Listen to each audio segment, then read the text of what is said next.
Le produit intérieur brut (PIB) de l'Union monétaire a cru de 0,6% au deuxième trimestre, selon Eurostat.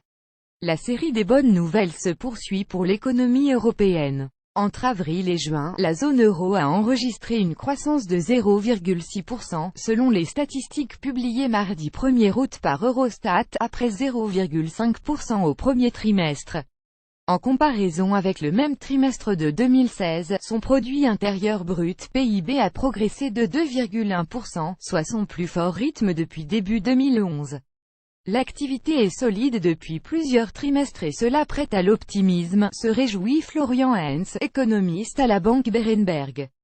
Personne ne s'attendait à des performances aussi encourageantes il y a encore un an, lorsque l'horizon était obscurci par le Brexit et le risque populiste, confie Thibaut Mercier, spécialiste de la zone euro chez BNP Paribas.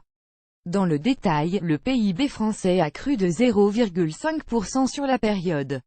C'est un peu mieux que celui de la Belgique 0,4%, mais moins que celui de l'Autriche 0,8% et de l'Espagne 0,9%.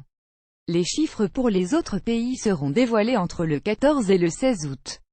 Les derniers indicateurs laissent néanmoins penser que, dans l'ensemble, la consommation a contribué à l'activité. La baisse du chômage, tombée à 9,1% en juin, soutient le pouvoir d'achat des ménages par ailleurs dopé par la faiblesse de l'inflation et les prix toujours modérés de l'énergie.